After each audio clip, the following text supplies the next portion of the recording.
So it was.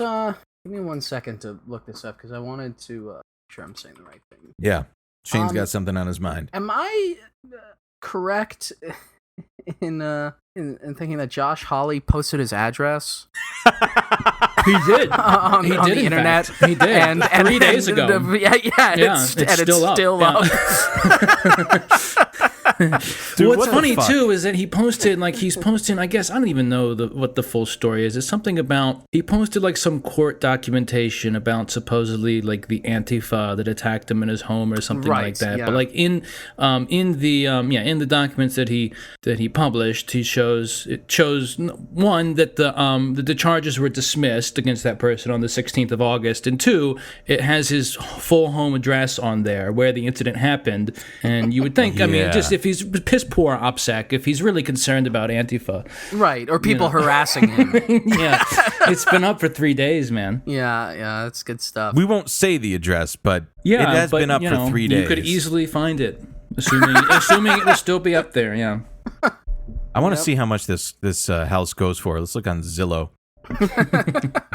Chris Cillizza, just out of curiosity, several months back posted he was posting like, I don't even remember what the point of the tweet was, but he posted like the front cover of one of his children's magazines that I guess that they have a subscription for, and of course in the corner of the magazine on the cover, because it was mailed to them, it had their full home address on it. What a fucking golden retriever. I mean, I've also done that, but I've never claimed to not be stupid. So it's one ththing if I do it. Josh Hawley's house is worth $1.6 million, which is but again, it doesn't like particularly look like a an impressive house from the front, but it is fucking Northern Virginia, so of course it's fucking insanely inflated. No, it's just like fucking Jesus Christ, I can't even imagine living in that suburban hell. Again, having not like grown up in suburbs is just like a terrifying thought to me. But anyway, again, fucking this whole specter of Antifa bullshit, especially from fucking, just God, he is a contemptible creature. Mm-hmm. So like looking at the guy's smile that he has in his like avatar on Twitter, like his profile picture. What just an absolute fucking worm. Fuck you. Anyway, guys, we should get going because I got a long drive ahead of me tonight to Northern Virginia. So, Now when I was a young boy, about the age of 5, my teachers taught me I could be the greatest man alive. They told me I could change the world, be whatever I wanted to be. There was no one in the world like me. Every one of us was so unique. I'd not be an average man. No sir, I'd be no average man. So I had those big dreams. Welcome back, everyone, to Eat the Rich. This is a show about our political economy, late-stage capitalism, and the millionaires, billionaires, and multinational corporations hell-bent on staving off his death rattle. I'm Dwight, and today we have with us Shane. Hi. We've got Chris. Hello.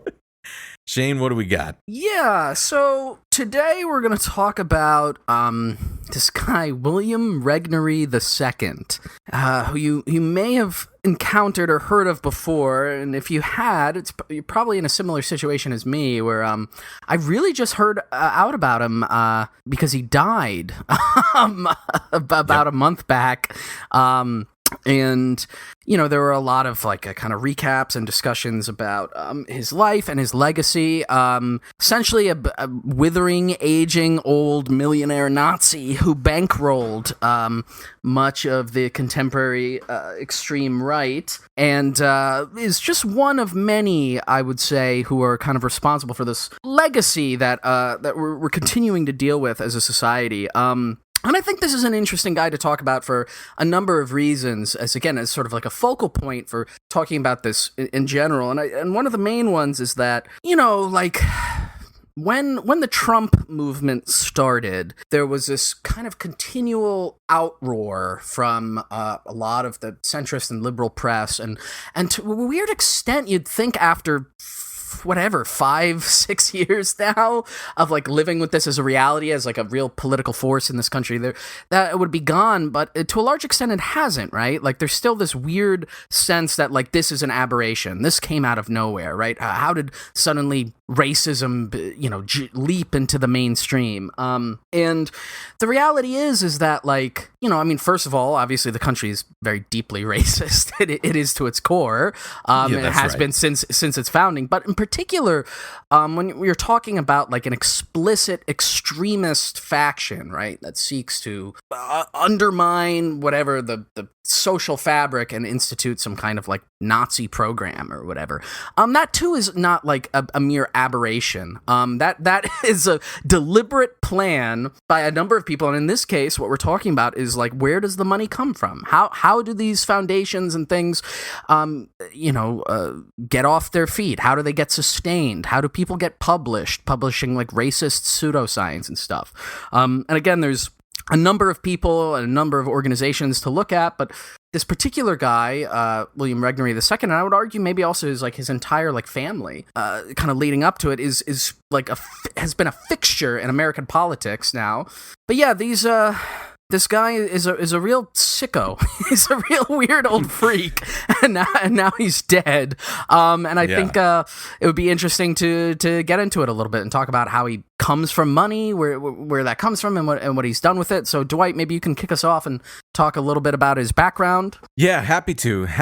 And again, like, as you alluded to as well, like, details about the guy are actually quite scant by design. I think, he just really didn't want to be in the limelight, and he felt that most of his role was being in the background. But also, he came from this legacy of wealth, and also very much a let's just say a strong ideology, and you'll understand in 1 second where I'm going to read here just from two different things quickly. One is just a few sentences from the Southern Poverty Law Center under their extremist files on William Regnery. And so they just wrote here, for 3 generations, William H. Regnery II's family has been a force in right-wing politics. And I love this. His grandfather, William Regnery, was a founding member of the America First Committee. And what was that? What was that, Dwayne? Well, Chris, I'm super glad that you asked, because I've got an answer for you.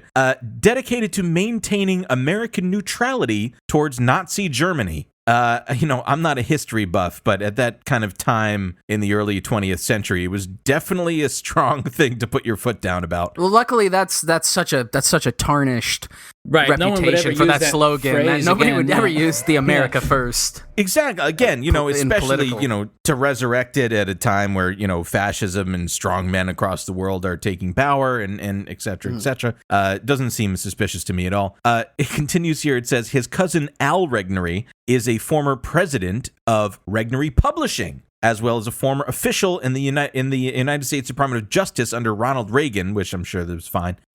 And so I'm just going to read here just kind of like a more of a narrative article from BuzzFeed, in fact, where they talk. It's an article which we're probably going to cite several times during this episode by BuzzFeed News, called "The Money Man Behind the Alt-Right." Yeah, so just kind of continuing on we were talking about here about his grandfather, William Regnery. It says, 77 years ago, America First had another distinctive meaning. It was the name of the organization formed to prevent the U.S. from entering World War II and battling the Nazis. One of the America First Committee's chief financiers was Regnery's grandfather and namesake, the first William Regnery, who was born on a farm in Iowa and became a textile magnate, banker, and philanthropist in Chicago, which to me seems like quite a leap. I think they're maybe omitting a little bit of familiar history there. But the face of the original America First movement was Charles Lindbergh, better known for making the first solo nonstop flight across the Atlantic Ocean in 1927, but who earned a reputation as an anti-Semite.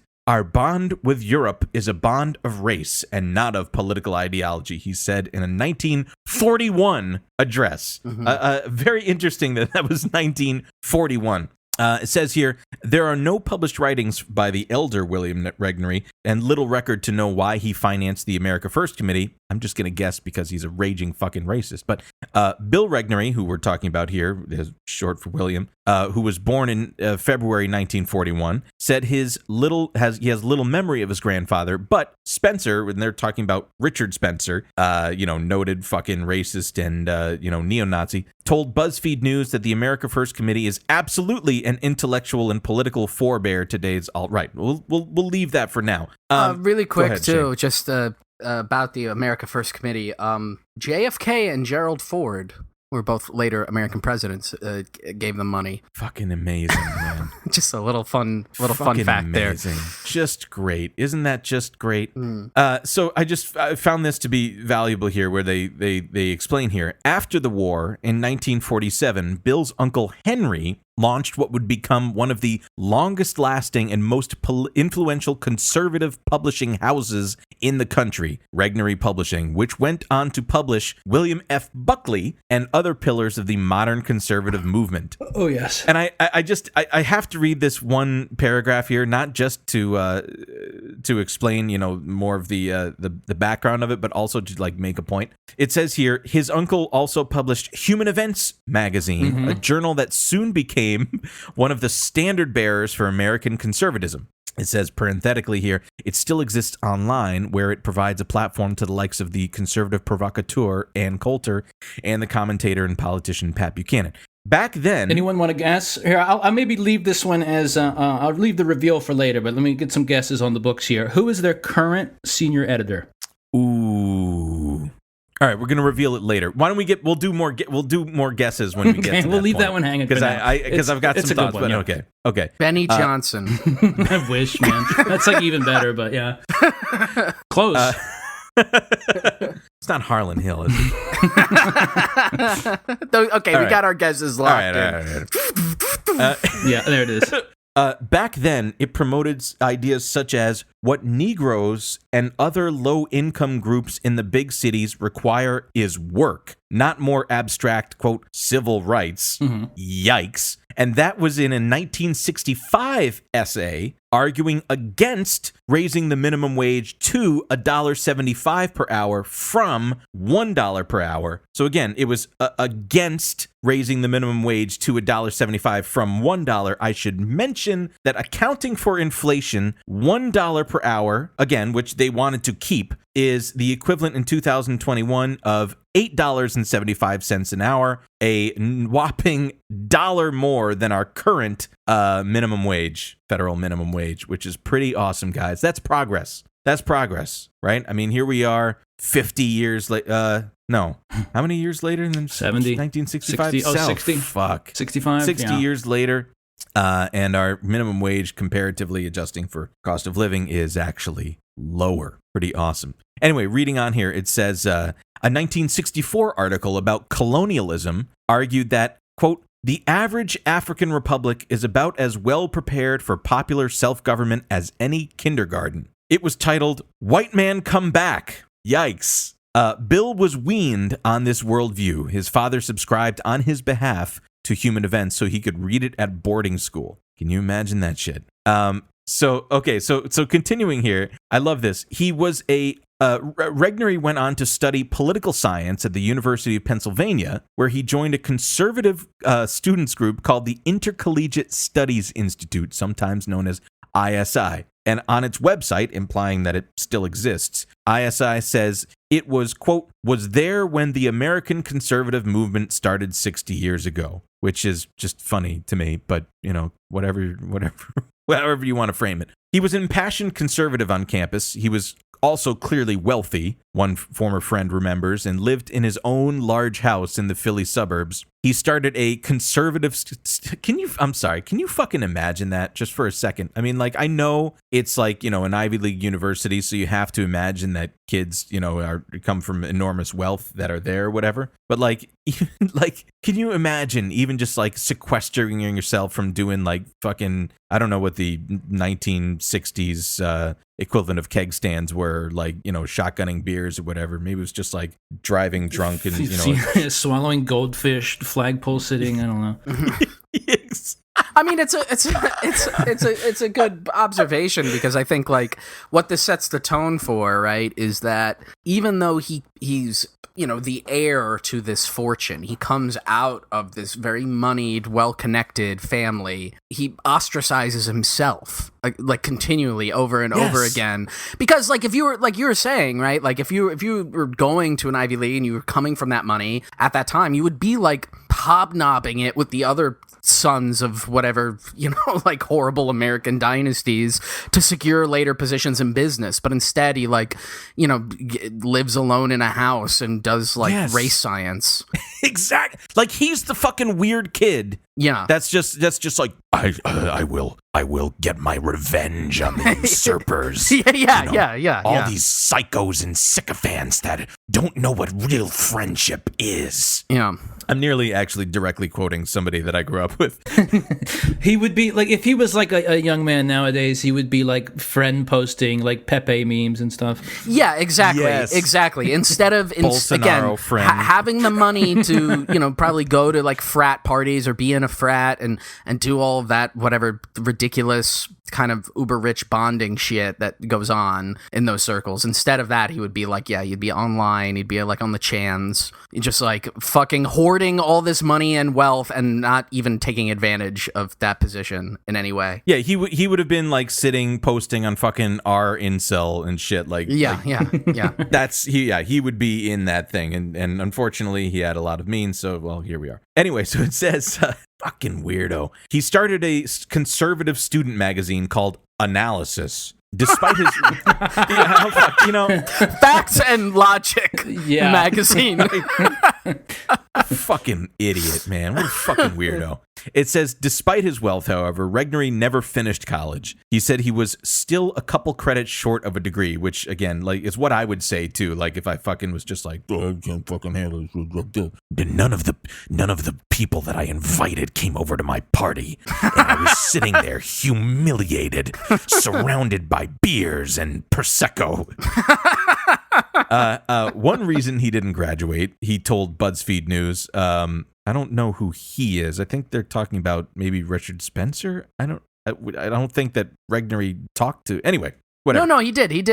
I'm sorry. And this particular piece that you're reading from, which is I think 2017. 2017. It was like one of the very rare public interviews he ever did, and it was because he was riding the high of like the Trump victory. And that's why he was like coming out and like actually like talking to people for the first time in like decades outside of his weird little circle. Right. I build myself a home sequestered on an island where nobody can come get at me unless I buzz them in from the front gate.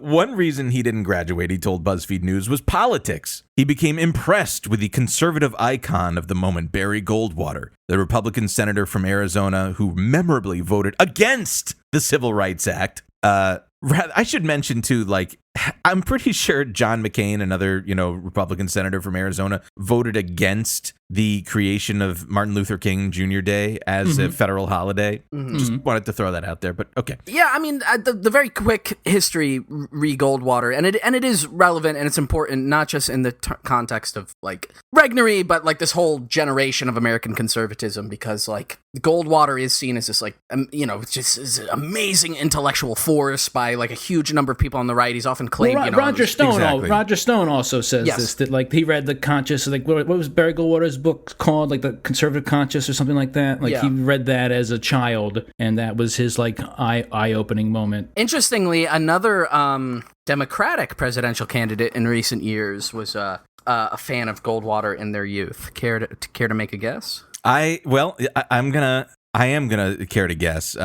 It would have to be somebody that maybe perhaps also eulogized segregationists in the 2000s. Is it perhaps our current president, Joseph Robinette Biden? I don't know. That really? Could very well be the case. But the one I'm talking about is Hillary Clinton. She was what? Yeah, she was part of a group called the Goldwater Girls.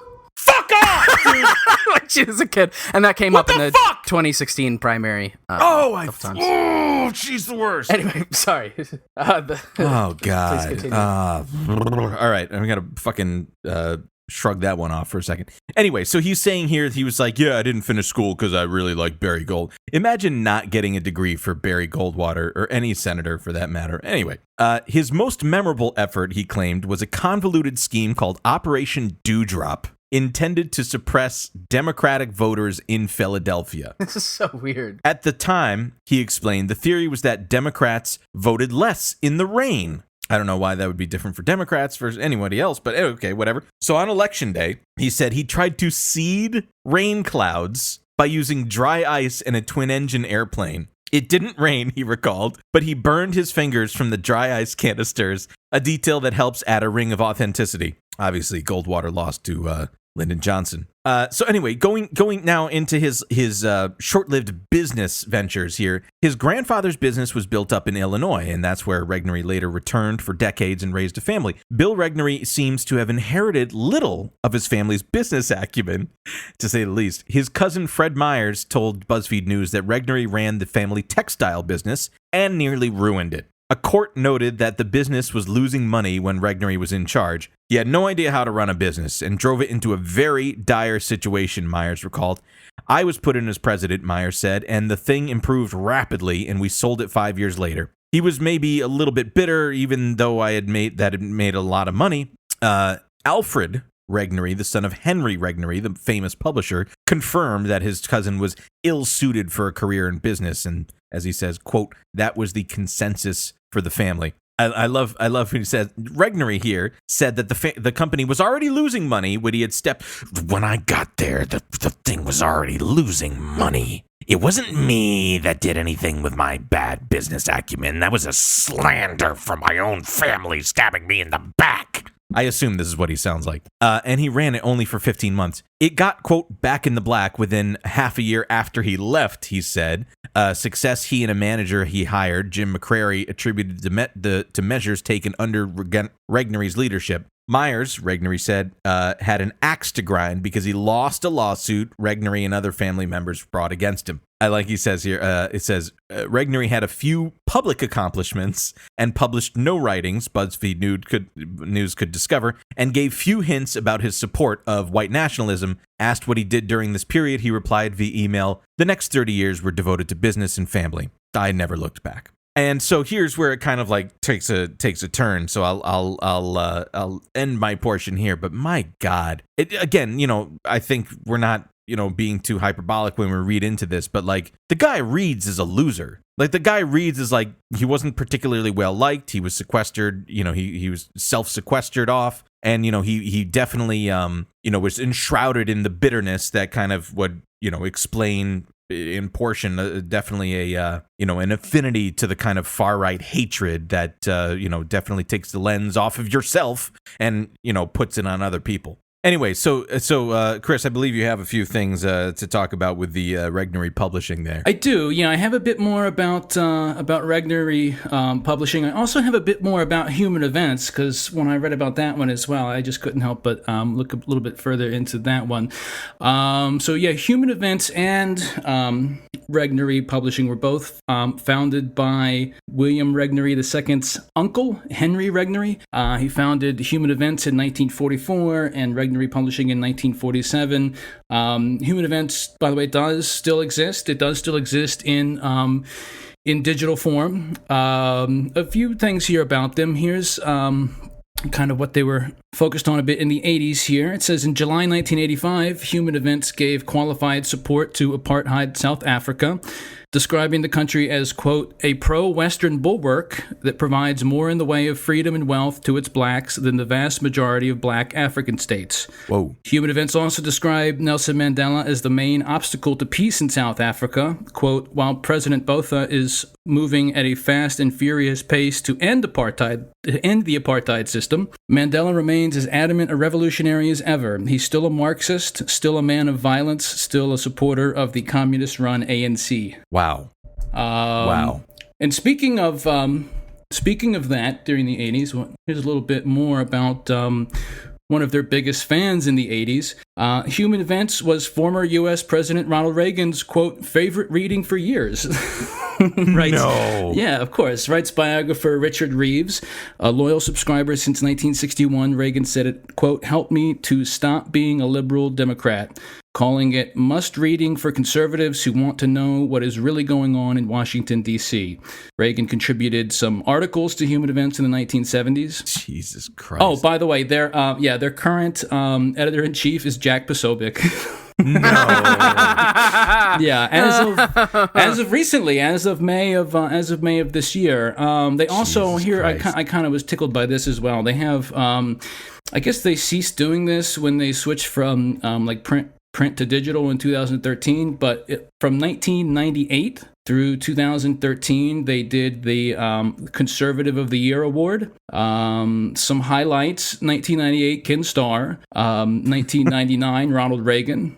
2000, William Rehnquist, Clarence Thomas, and Antonin Scalia. 2002, John Ashcroft. There you go. In 2002, no In 2002, George Bush, of course. 2001, I skipped that. But 2003, here's an up-and-comer, Roy Moore. No. Roy Moore of Alabama in 2003. Yeah, when he was the, I guess, Chief Justice of the Alabama Supreme Court. Mike Pence in 2005, another. I mean, they were really early on some of these of these guys. Yeah. Rush Limbaugh in 2007.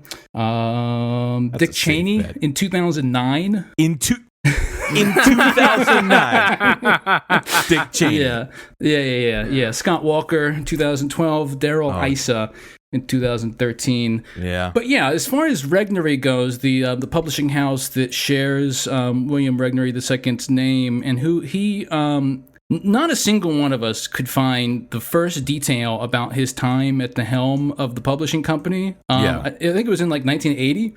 It was only for a few months, like 9 months or less or something like that, and like literally none of us could find anything about his time at the helm of it. But I think we can just assume that much in the same way he failed out of like the family textile business, he like also failed out of the like family anti-Semitism business, I suppose, as well. That's right. But some of but like so Regnery Publishing is this sort of going all the way back to the 40s, this very old publisher of right-wing shit. It's sort of like a big tent publishing house. They've got like thought leaders like Sarah Palin and Josh Hawley, all the way down to like cranks like Jerome Corsi and John O'Neill and people like that. Oh, wow. They published William F. Buckley's first book, God and Man, at Yale in 1951, the one he published when he was like 25 years old. It was like about his time in Yale and the, I guess, liberal indoctrination going on there, I suppose. Nothing's new. Nothing's new. There's nothing new under the sun. Nothing's new. Well, Ross Douthat, he published a book.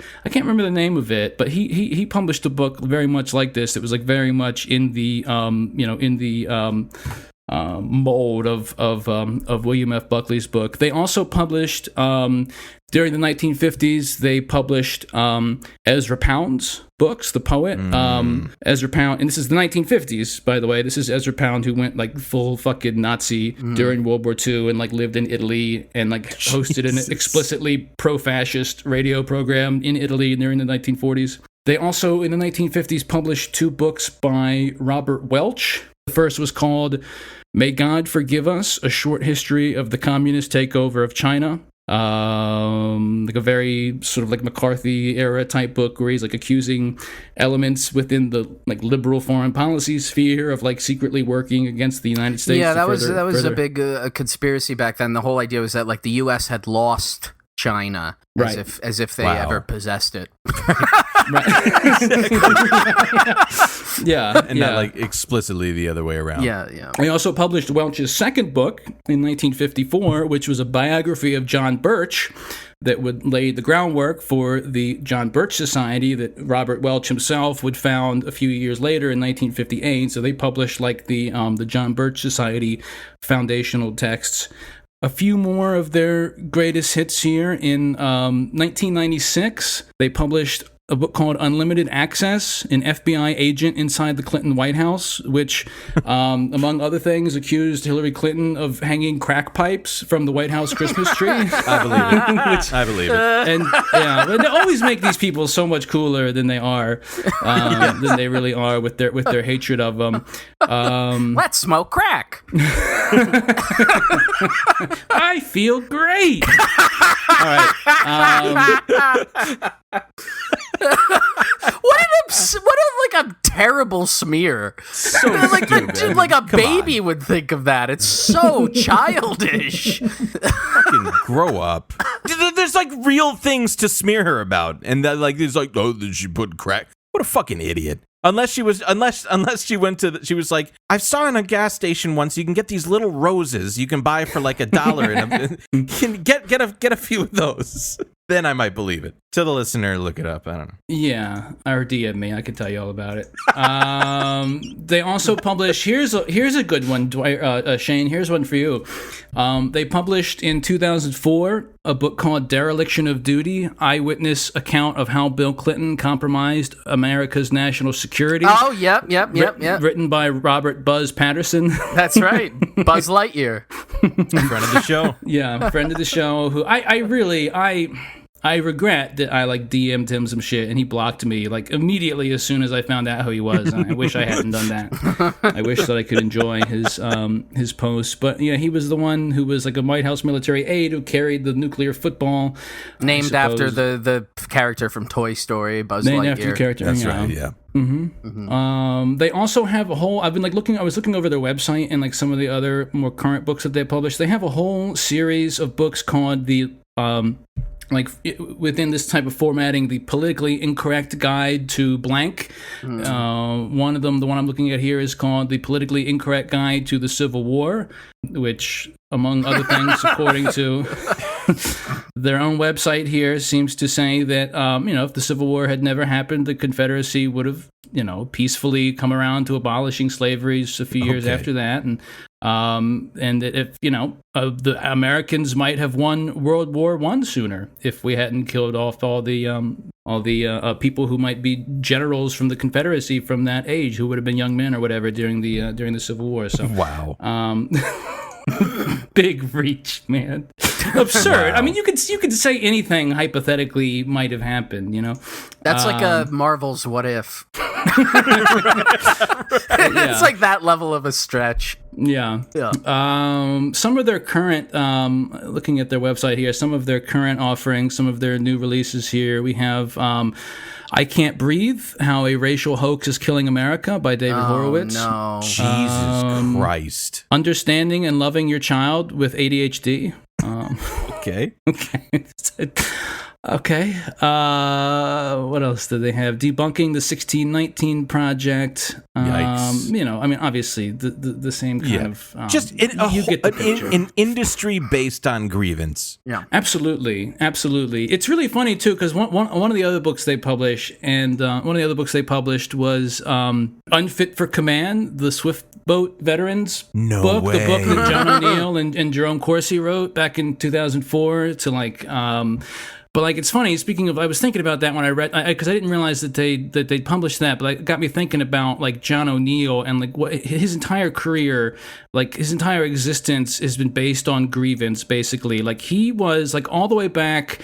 He saw John Kerry. He was recruited in 1971 by the Nixon White House to be the counter to John Kerry. After John Kerry testified before the Senate Foreign Relations Committee or whatever about the Vietnam War, and I guess they saw that and they were like, we need someone on our side to counter the raw charisma of this John Kerry fellow. So they got this. They got John O'Neill to be the right wing John Kerry to go out there, and it's no, Vietnam is actually good, and we should never leave, and defend everything in Cambodia and Laos and everything like that. And then 34 years later, like they fucking dig out this old fossil who's like still burning with resentment over, over John Kerry and get him to publish write this book about the all the Swift boat type shit. So some of their other published writers here, we got Ann Coulter, Sarah Palin, Newt Gingrich, Michelle Malkin, David Horowitz, which I already said, Ted Cruz, Mike Pence. They recently published Josh Hawley's book. It's called like The Tyranny of Big Tech or something like that, which like Simon & Schuster was his original publisher, and they dropped him after the riot at the Capitol. But anyway, so in searching for stuff on YouTube, I was like, I did find some interviews with this William Regnery, the second guy, even though he hasn't done all that many. But I also found this this interview with the current president of Regnery Publishing. His name is Thomas Spence, and they're talking about they're talking about Josh Hawley's book, and of course they're making this big fucking deal out about like the tech censorship and all this sort of stuff, and then. But I wanted to play this because I'm glad, Shane, that you brought up how this whole fucking industry is just built on just grievance and just like, just basically just imagining a scenario in your mind to get mad about, like whether it's actually happening or not. And like, so I just wanted to play this clip here for a second.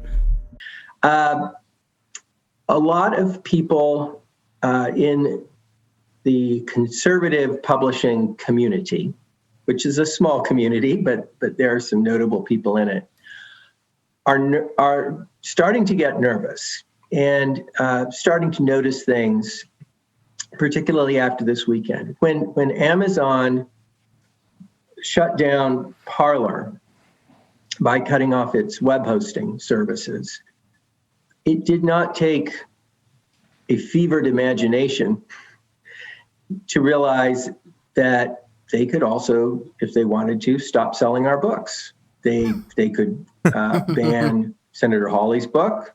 They could ban all Regnery books, or whatever books they want. Right now, they are a private company. That is their right. But it does show if Amazon won't sell your books, a publisher is in a pickle. We also have. Concerns across my company, like every company these days, depends on big tech services in all kinds of ways. And if they were to pull the plug on us, it would hurt. Are you concerned? Have there been any indications that Amazon will not sell books that you're publishing? No. That's pretty much it. Yeah, I love how also in the middle of that he can't help but like include like, well, they're a private company and they do have the right to do whatever they want to do. Right. So stick to the ideology. Got to make sure that that's their right to do. I love it. Just dying to be oppressed. Right. Dying to be oppressed. Yeah. Fucking loser. So that's Thomas Spence. That's the person currently at the helm of Regnery Publishing, and that's it. That's Regnery Publishing, folks. Seems right. Fueled by grievance. Just completely fabricated grievance. Just a bunch of babies. Jesus Christ. And I love anyway. This isn't about whatever, but like I love that they also like hold like masculinity so dear, especially like fucking the fuck is his name? We did the episode with Becca Lewis, Prager, Dennis Prager. Yes. Like smoking cigars and shit like that. And all of these guys, like Jerome Corsi and I think John O'Neill, and like so many of these people that I mentioned, of course, all have like PragerU videos also. Yes. Yeah. It's part of the same network again, which is like, and as we'll get into then, speaking about like William Regnery's the second's particular contributions in this regard, what he goes on to do with his money in his spare time, again, as a sort of constantly mentioned, like the black sheep of the family or what have you, right? is essentially pour money into these like phony make work institutions and publications and stuff to promote like explicit, extremist white nationalist ideas. But it's like, oh, where did he get the idea from this? It's the same thing that his family business is. It's just it's the more extreme version of it, right? It's like putting a respectable face and creating an outlet, a publishing outlet to make, whatever bizarre, insane, right-wing reactionary fucking screed you want to put out, make it look like, oh, this could be an actual book, or this is like a legitimate like train of science, or this is like a reasonable argument, whereas most of it is not, right? It's like, or like calling it the fucking National Policy Institute, like something just really vanilla and unassuming, and just sounds like any other fucking think tank in DC. Right. I mean, it's the same with the student group, right? ISI, which he eventually, William Regnery II, and I guess I can kind of start to get into this now, before I got too much into him, I did want to bring it up, because in that BuzzFeed article that you mentioned, Dwight, that I'm going to read from, there's like a few parts later on when he comes out as just like a full-on, Nazi racist, right?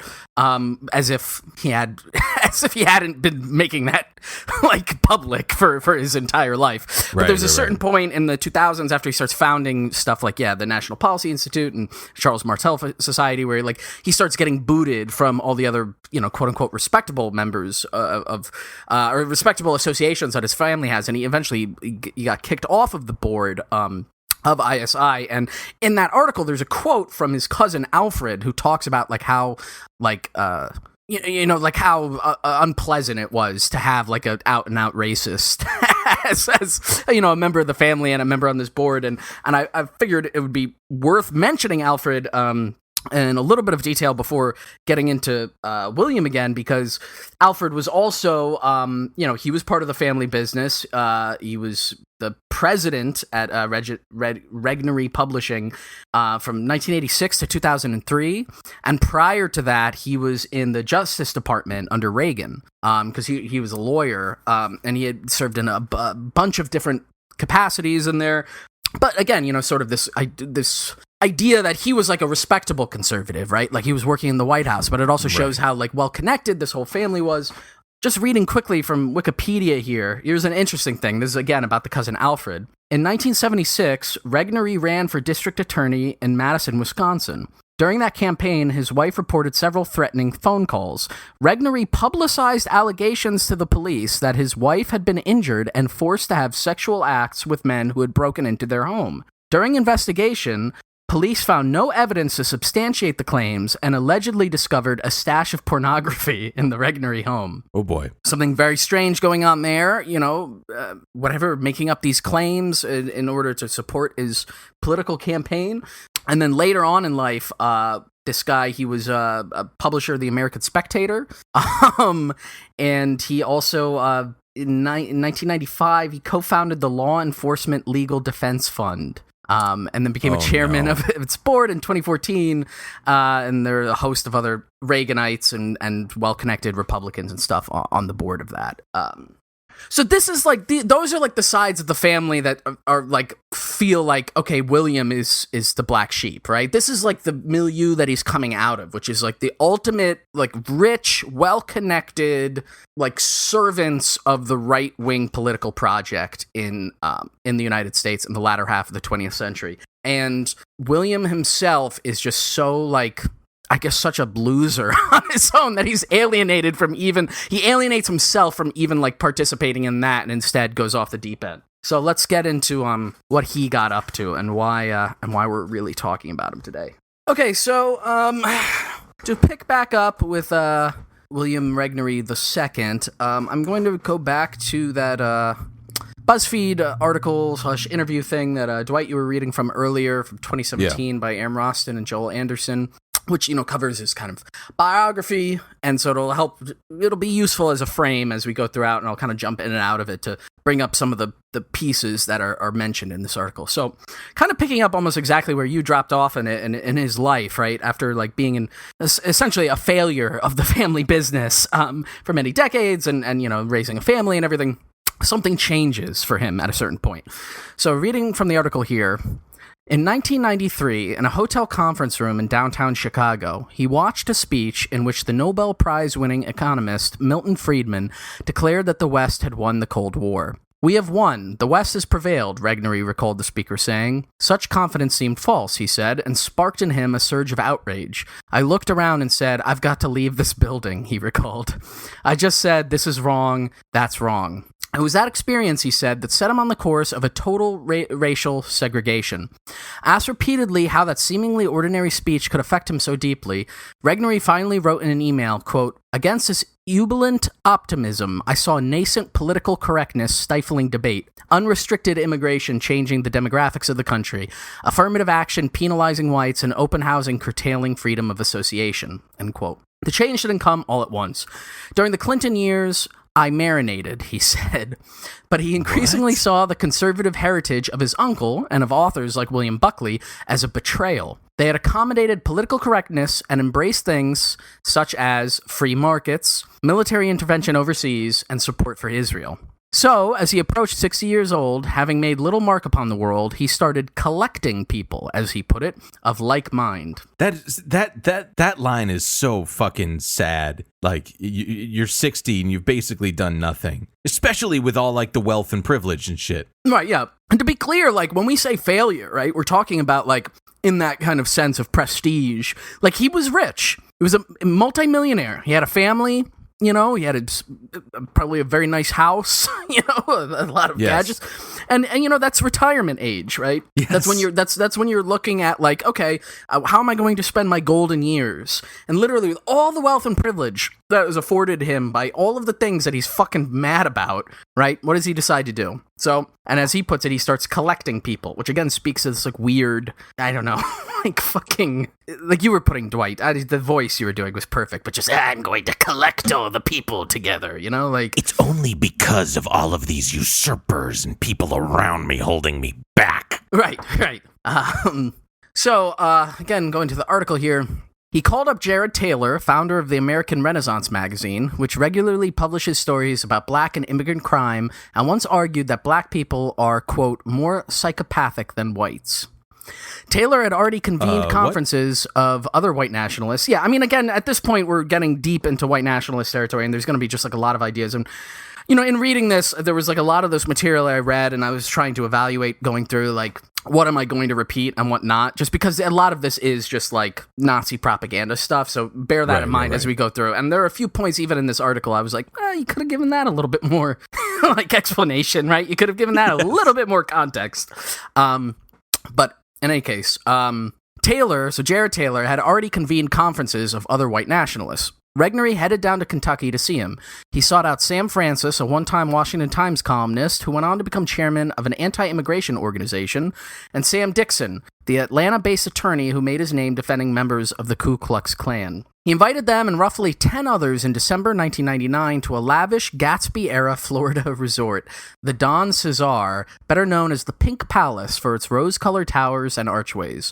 Regnery had prepared a grandiose opening speech titled, quote, "For Our Children's Children." Warning of an ominous future, quote, "Generation by generation, our kind will be winnowed out." He closed with a vision of the North American population carved up along racial, cultural, and social lines. Now, I want to pop out of the article for a second here, because obviously the whole invocation of the children's children, this kind of becomes his like founding document, is like the thing he lays claim to as being like, you know, the sort of beginning of his intellectual journey, and the thing that he bases everything else later on is very clearly an allusion to the 14 words, right? It's invoking that same idea, which he did not coin. That was coined by the David Lane, who was the leader of that terror organization, the Order, which he was imprisoned along with other members of the group for conspiring to kill and murdering this Jewish radio host in the 1980s. So that guy died in prison. Jesus. But this is the legacy that then is being built upon, right? And the reason why I bring that up is like, it's not like they're not even coming up with this, right? This is coming out of like white nationalist gangs and terror groups in the 70s and 80s. And now here in the 90s, it's like an older crop of like weird pseudo-intellectuals, pseudo-scientists, and quacks are trying to reappropriate this shit and again, sort of sanitize it a little bit, mainstream it.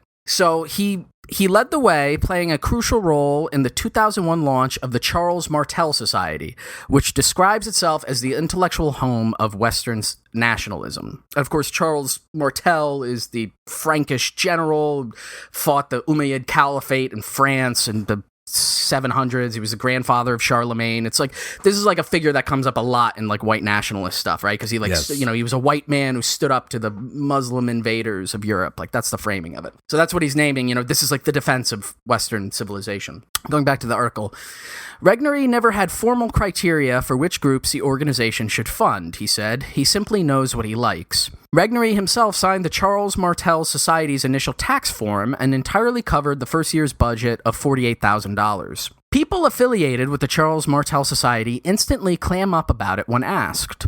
Taylor initially said, quote, "I don't know about the Charles Martel Society." Later, when reminded that he is listed on the organization's paperwork as a founding member, he said, "My association with it is so old, I don't think I can talk about it." Richard Spencer, asked about it over lunch, abruptly changed the subject. "Excellent meal," he exclaimed. "It's a secret society," explained Kevin McDonald, the only member who would discuss it. "Only the board is public, as required by law," he said. McDonald, who is a well-known white nationalist academic, writes frequently about Jews and says that they have a desire for the end of Europe as a Christian civilization with its traditional ethnic base. He is a retired professor at California State University at Long Beach. The Charles Martel Society members, he said, are bound by non-disclosure agreements. Quote, "You have to sign a paper saying you will not divulge any information. If you did it, you'd be thwarted by a lawsuit." But one thing that McDonald was happy to divulge, the group's racist precepts. From the beginning, he said, quote, "We stressed you had to be on board about race, and you have to be on board about Jewish influence." Taylor, he said, is an outlier at the society meetings because he believes Jews are white and should be accepted. Regnery himself insists that the Charles Martel Society is not actually secret, but private and confidential. The society publishes Occidental Observer, a magazine that describes itself as covering white identity, interests, and culture. It also publishes the academic-sounding journal Occidental Quarterly, which featured Regnery's For Our Children's speech in its first issue, and has articles such as, quote, "The Case for Eugenics in a Nutshell," end quote. So 2 things here to pop out. First of all, the whole idea that they're like acting so secretive about it is so like absurd. It's like the fucking meme that has been going around from The Sopranos where Meadow asks Tony, like, "Dad, are you in the mafia?" Yes. And he goes, "There is no Charles Martel Society," like It's offensive. yeah. It's again, it's like this weird attempt to kind of create this sense of mystery and like, oh, we're like a secret club or whatever. And it's like very self-evident what it's about. It's a group of people, well-connected, well-funded people to come together and promote each other's projects. And like I said, the main thing that it does is publish these different like publications. So the Occidental Quarterly, and then there's another one that's the Occidental Observer, which is more of just like a magazine. But the Occidental Quarterly is made up to look like a academic journal. So you might mistake it. Just by looking at it, it kind of looks like that. I also wanted to quickly, because there wasn't the context here given for this guy Kevin McDonald, who's briefly mentioned, but McDonald, who is here mentioned just as a retired professor, he was a longtime, quote, evolutionary psychologist and quack, having written, among other things, the Culture of Critique trilogy of books that is just, it's like a 3-volume set where he like gets into like Judaism and the idea is that it's an evolutionary strategy. It's a psychological evolutionary strategy to like usurp other peoples, and that Nazism and National Socialism is a counter evolutionary strategy, right? It's biology. It's just basic biology. And then from Wikipedia, brief quote, McDonald published a series of 3 articles in the Occidental Quarterly on the alleged similarities between neoconservatism and other movements that he claims are Jewish-dominated. He argues that, quote, "Taken as a whole, neoconservatism is an excellent illustration of the key traits behind the success of Jewish activism: ethnocentrism, intelligence and wealth, psychological intensity, and aggressiveness." End quote. So, he's like one of those people that's like, oh, the neocons, which later then just under the guise of like the internet culture of the alt-right, they just called them like cucks, right? They were like, oh, those are the cucks. But it's the idea is like, that's how we're going to distinguish ourselves from like the mainstream people of the right who are in power. And in this case in particular, they're talking about like often like the Bush administration and stuff. Like these are like the guys to the right of the Bush administration. Jesus Christ. Also, just as a little Easter egg for us, Kevin McDonald is also a big donor to VDare, whose castle me and Chris were staking out earlier this summer. Yeah.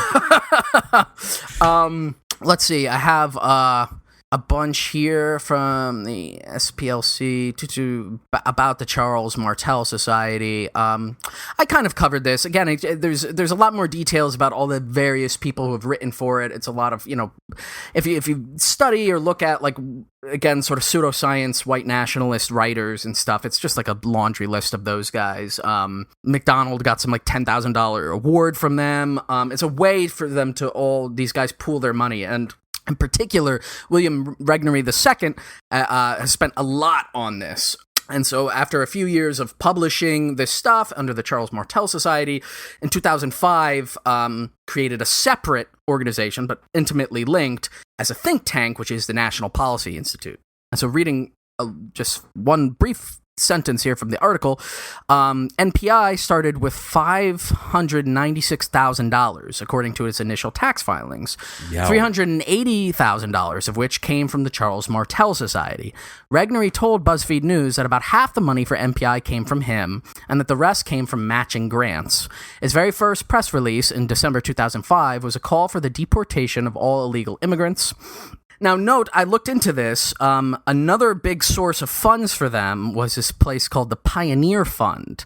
And just quickly from Wikipedia, to give you a sense of what the Pioneer Fund is, the Pioneer Fund is an American nonprofit foundation established in 1937, quote, to advance the scientific study of hereditary and human differences. The organization has been described as racist and white supremacist in nature, and as a hate group by the SPLC. One of its first projects was to fund the distribution in U.S. churches and schools of a Nazi propaganda film about eugenics. Yikes! They also put a bunch of money into the research that went into that book that came out in the 90s, The Bell Curve by Charles Murray, which is like the famous kind of one of the biggest splashes of this entire kind of pseudo-intellectual movement, right? The attempt to quantify and put science-y language in a modern age on racism. Also, interestingly, in their list of the founders of the Pioneer Fund, a whole bunch of just like old school Nazi guys, right, from the United States. One of them is named Frederick Osborne. When I read that in my mind immediately, that's now my backstory for the Green Goblin. But back to the BuzzFeed article. I think I get that. So after he creates the National Policy Institute, soon Regnery met a young man named Richard Spencer, who then worked at the American Conservative magazine. Other than coming from a privileged background, Spencer seemed everything Regnery wasn't: academically successful, publicity hungry, and youthful. The two men hit it off. At that time, Regnery, together with his friend Gottfried, the right-wing author, helped set up a group called the Academy of Philosophy and Letters. Again, Chris, as you sort of mentioned, notice like how all of these names sound very neutral from the outside, right? Again, it's an attempt to literally whitewash this stuff. Spencer, too, was an early member, but their obsession with race soon put them at odds with the organization they had helped build. Spurned by the Academy, Spencer, Regnery, and Gottfried established a new group called the Mencken Club. That was the place where the phrase alternative right was first used, according to Regnery, Spencer, and Gottfried. Spencer used it to title a speech by Gottfried, The Decline and Rise of the Alternative Right. In 2010, Regnery asked Spencer to find candidates to lead the organization. Spencer suggested himself. At the time, leading such an explicitly racist organization carried great risk for someone with political ambitions. Quote, I felt he was too accomplished and had too bright a career in the offing to accept a position that would forever brand him with the mark of Cain, Regnery said. I remember spending time... The mark of Cain, like... From the Cain and Abel, like the fucking Bible? Yeah. He's saying, if you publicly associate yourself with this, you'll have a scarlet letter and you'll never be able to run for office. It's like, gee, I wonder how you have so much self-reflection about what a deluded racist you are. Wait, Shane, if I may digress for just a second, I'm so glad that you mentioned that, because I have to interject this. It's been stewing in my mind all day, and I absolutely have to interject this, because Shane and I've told you about this guy a couple years ago, and at that time he had already deleted his entire internet presence, but there's like a minor character of the alt-right, and I happened upon him again today when I was watching videos to research for this, because he's interviewed in one of the YouTube videos that pops up if you search William Regnery II. He's in it briefly. I think it was by The Atlantic, and they were focusing mainly on Richard Spencer and stuff like that and the National Policy Institute. He was apparently... This guy was at the National Policy Institute annual meeting where Richard Spencer did like the Heil Trump thing or whatever. So this guy's name is Al Stankard, and I the way I discovered him, it was like years ago. It was 2017, and he like. I was watching the video on YouTube of like Richard Spencer getting punched because sometimes you just have to just go back and revisit that. Pick me up. I was watching that, and I found another video that was recommended that was filmed by this guy Al Stankard, who was there on the street with Richard Spencer when he got punched, and he actually, because he posted a video of him chasing down the guy who punched him, and like it's like you're the real fascist, and like yelling that shit at him, and it that kid's a fucking national hero, by the way. Yeah. But then it like I then I went down this whole rabbit hole of like his YouTube account, and it really I don't know, the way I described it to myself at the time was like it was like, you know, those like Star Wars expanded universe novels where like they'll take like some person who appears on screen for like a second in the cantina and then give them like a whole backstory and a whole story. That's what like discovering this Al Stankard guy was like, because he actually when I watched the video now of Richard Spencer getting punched, you can see him in it for a second. He's in it for a split second. And then I found his whole YouTube page where he's a real weirdo, and he's like obviously this rich kid who like hitchhikes around and like travels the world and like hitchhikes across like India and like Europe and places. Like he's obviously not employed and like living off some sort of independent wealth or whatever. And he got interviewed by Vice or whatever. Like remember like in like 2016, 2017 when people first started talking about Richard Spencer, like when everybody was doing like an article that was like, meet the the hip young people who the they hate Jews and they have an undercut and they whatever. But they did an article like that about him where like they described him as like the hipster alt-right or something like that. Right. So for a while I followed all this stuff on YouTube, and because he's a real fucking weirdo, and he had this like video called like the racist Pepe dance, and it was about how like interpretive dance is going to save the white race or something like that. Like a real freak and a weirdo. And eventually he deleted his entire online presence and years ago, and I haven't been able to find any trace of him until today. I googled him again after I saw him featured in that video on YouTube, and he apparently wrote an op-ed for Russia Today back in May. And the title of it is "My alt-right anti-rich views made me unemployable. Now I'm ghostwriting college papers for rich lefty kids. What an irony." What? so this is him. This is just him lamenting. Hey, I published videos of myself saying the N-word under my full, very unique name on the internet, and now woe is me. I can't. Nobody wants to hire me. Jesus Christ! All of the questions about my very dubious career as an online Nazi could be answered by my T-shirt. That's,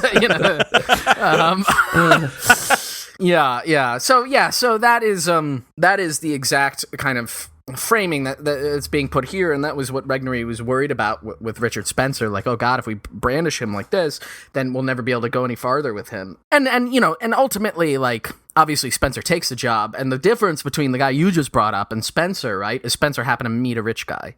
That's the thing. That's what makes this different and unique. Like, the reason why we know who Richard Spencer is, the reason why that he got punched, the reason why that there were all these glamour articles about him has nothing to do with Spencer's own capabilities, even as like a speaker or whatever. It is entirely based on the fact that he happened in these small circles to run into this like heir of publishing and textile thing who himself lacked any charisma to the point that he was charmed by a guy who just like wasn't like saying the N-word every second. He was like, wow, we could really make a go of this. So anyway, let's see, back to this. Right. So then when Spencer took the job, and then in a speech last year, so that would mean in 2016, Regnery said that putting Spencer in charge of NPI, quote, secured my place in history. Which again is like something What that the would be said in that voice you were doing, Dwight. Like, Finally, I've been able to get all the usurpers and fakers and liars. 60 years ago, I was sitting in a home in Philadelphia. Now look at lonely me. and ignored. No one would come over for my birthday party. And now I'm on top. Rise, Lord Spencer. Fulfill your destiny. By my side, we together will later be arrested in Hungary. Do you want to kill me? I certainly would like to. Okay. Do you want to get punched in Washington, D.C. Northwest? Yes, my master. Do you want to be publicly humiliated at L'Enfant Plaza? I would certainly like to. As Spencer's going down, when he gets hit in his head, he's just thinking, "I'll try spinning. That's a good trick." Okay, all right. Let me get back. Let me get back to this because there's a couple more details I want to hit before we totally break down. Okay. Returning to the article here. Indeed, Spencer got the group off to an energetic start. He set up a website called AlternativeRight.com and launched RadixJournal.com, where authors have recently argued that, quote, this planet, mankind, and European man would all be better off with less and better humans, and pondered whether the reboot of Gilmore Girls depicts, quote, the death of white America. What's the conclusion? Oh, it doesn't mention here. Okay. I guess you'll have to go and find out for yourself. But again, it's so interesting because it's like the scope and ambition of these ideas is like the world is at stake. But if you're creating a publishing empire and you have like a website or a blog and you need to crank out content every fucking day, what's going on in the news? There's a new Ghostbusters movie. What the fuck? Right. What do you have to talk about anyway? Within a year, NPI held a press conference at the National Press Club on the subject of, quote, the majority strategy, why the GOP must win white America for victory in 2012. Regnery said he can't remember how much money is contributed to the movement, and there is no way for others to track all his personal donations to political groups. But those that he made through family charities and other tax-exempt organizations that he controls or influences total $580,000 since 2001. This is written in 2017. And so it gets into now, it makes comparisons to obviously like other big political donors, the Kochs and, or like on the other side, like Soros, which he drew that connection. He's like, I haven't spent as much money as the Koch brothers or Soros Inc., as he calls it. But, I have had a much better return on investment for the money that I have put in. So it's probably somewhere between, it's $500,000 on paper. It's probably more than that. So somewhere between $500,000 and $1 million of his personal fortune, he's sunk into these projects. So then, basically where the rest of this goes, and then talking about his own life, is even after putting all that together and getting this like fresh face, hey, we got a new guy, we could put together this stuff, nothing still materializes out of it. And he starts to get into a slump and he gets pretty depressed that like, oh, maybe after all, I still am a failure. and I haven't done anything, even if after I've spent a fucking $500,000 on this shit, nothing happened. And the big blow to his ego, which again is very funny, and I just hinted at, is that in 2014, the National Policy Institute, and specifically Spencer and Regnery, attempted to organize, quote, a European identitarian conference in Hungary in 2014. Yikes. And the idea was to bring together all these Nazis from the US and all these, Nazis in Europe or whatever to come and meet in Hungary. And when the authorities found out about it, he was arrested at the airport the second he got off the plane. And then Spencer, who crossed into the country by land, it's unclear why, but he tried to enter Hungary over land, and he was also arrested, and they were both deported. And they were like detained for like a day or two in jail and then deported. And this was like a really low moment for him because he was like, "Oh, I'm being treated like a common criminal," and it's like, "Buddy, you are." like I don't know what to tell you. And I think the blow is also, it's like even like Viktor Orban doesn't like us, and Viktor Orban made a speech where he's like, "We're not going to tolerate like Nazis." So if like Viktor Orban is calling you like a fucking weirdo Nazi, clearly your movement doesn't have any legs. Until of course Trump. And there's a lot of details in here, and obviously I'm gonna just kind of brush over them very quickly because I think the story is very familiar to all of us. You know, it's like 2015, Trump launches his campaign. You know, the very first speech, Mexicans are rapists and criminals and all of that kind of stuff. Right. And so the people at MPI and other white nationalist groups immediately see this as an inroad, right? Like this could be somebody who's like speaking to us, and so they ride the quote unquote Trump train, and this is then where the confluence and the emergence of the alt-right as a thing kind of outside of this particular weird group of people makes a big splash. It becomes a big element of internet culture, a whole variety of weird internet grifters, like Mike Cernovich and, you know, all the other cast of characters that we know kind of fucking throw their hat in the ring here. Obviously Breitbart as well, and then, you know, somebody like Alex Jones. Like it ends up becoming a big tent for anybody who's like more extreme than whatever traditional neoconservatism, which again is already the thing that like started the war on terror, and it's like literally like a fucking fascist empire, international empire, you know, like a militarized like thing. You know, it's like it's essentially like the out and out like Nazi crew.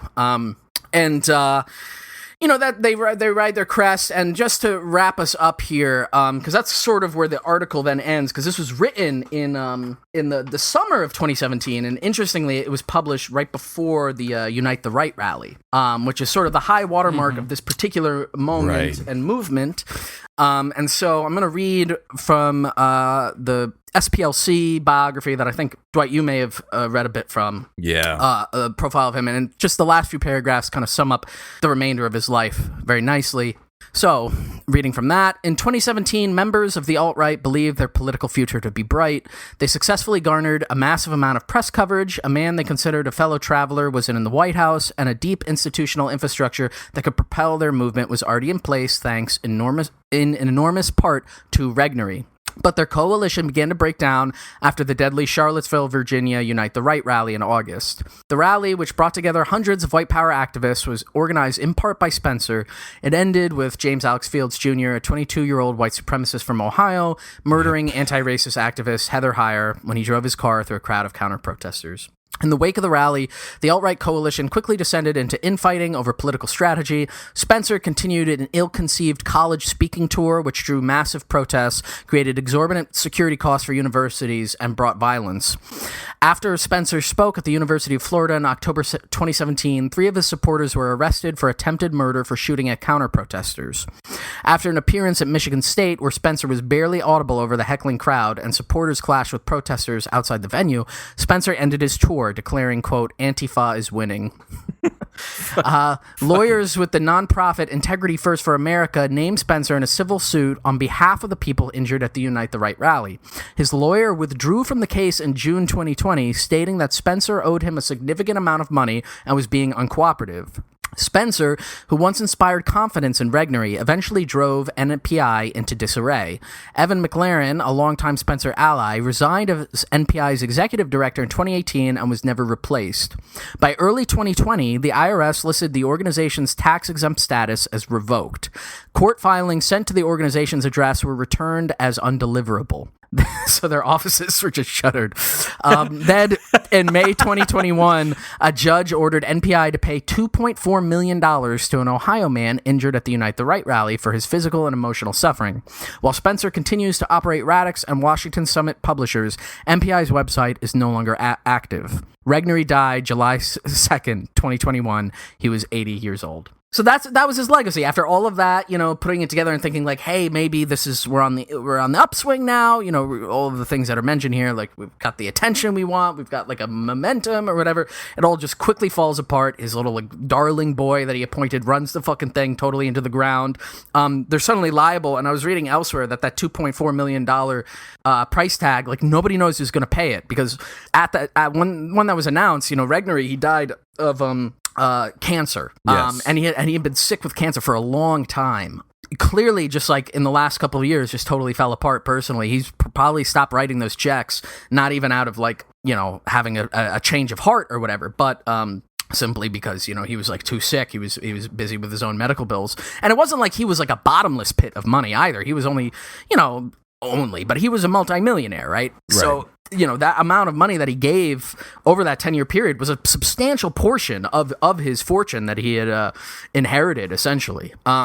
And then, again, speaking to the kind of secrecy and stuff about him, the only, things that gave many details about him besides, all these other obituaries written in the general press, there was an obituary written in the Occidental Observer for their erstwhile founder. I'm not going to read that. There's just so you know, in his own fucking obituary, there's a whole section on Zimbabwe, so they gives you a sense of what the priorities of people are talking about when it comes to him dying. And but what I did find is because he was living at this point for the last couple of years in what is the name of the place? It's a place in Florida. Hold on. Boca Grande, right? Yeah, Boca Grande, and it was like a little island in West Florida, right? And apparently there were the average house was like $1.5 million, all these mansions of essentially it seemed to be like the collecting place for the fail sons of the super rich, right? Like people who are not wealthy enough to live in the Hamptons or in somewhere else, it's essentially like the step above the villages or whatever in Florida, sort of gated community thing.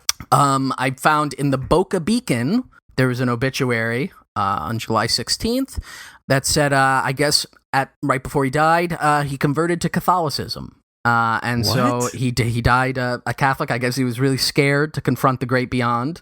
And he got confirmed as a Catholic right before he died. And the family said, please, make a donation to the local church and not, I guess, the National Policy Institute's Defense Fund, which clearly needs cash. So after all of that, he died, sad and alone, forgotten by his own people. Fuck him. Yeah. And he himself too. I mean, we didn't get into it, and again, I don't want to speak to their character because it's hard to find. But he had a shitload of kids and grandkids. He's got a whole extended family who's there now to divvy up his wealth or whatever's left of it that wasn't spent on fucking rare Pepe memes in the fury of 2017. Jesus Christ. They're not memes, they're NFTs, okay? Yeah. So who knows? I mean, obviously the rest of his sort of contemporaries, peer level family members who are presumably also all dead by now, they all hated him and they thought he was a great embarrassment. There is a line here that I didn't read in that BuzzFeed article where it talks about his dad hated him openly and would tell him to just get out of the office whenever he brought up ideas, including a whites only dating site. His dad was like, "Get the fuck out of here." I don't know where I went wrong with that boy. Yeah. But again, you could see it even being called the black sheep or whatever, reiterated over and over again. He wasn't that far off from the politics of the rest of his family. He had just taken that extra step in being explicit. And the thing that distinguishes all of his weird little publishing empires of creating, a respectable academic looking front for out and out Nazism is really just one step removed from what Regnery Publishing is. Yeah, this guy was just, he was, one degree of separation away from William F. Buckley, right? Because William F. Buckley was. Well, yeah, I mean, they published William F. Buckley. I mean, they published his first book. I mean, he was always the one who was the thinking man's conservative, the respectable conservative. He's not a fucking some yokel. He went to Yale, goddammit. William F. Buckley, simultaneously the world's smallest mouth and biggest mouth, both in the same person. He can unhinge his jaw like a fucking snake. Yes. God, I hate that guy. You ever see Best of Enemies? Yeah. That's great. That's a great documentary about his debates with Vidal. Gore Vidal, yeah. Yeah.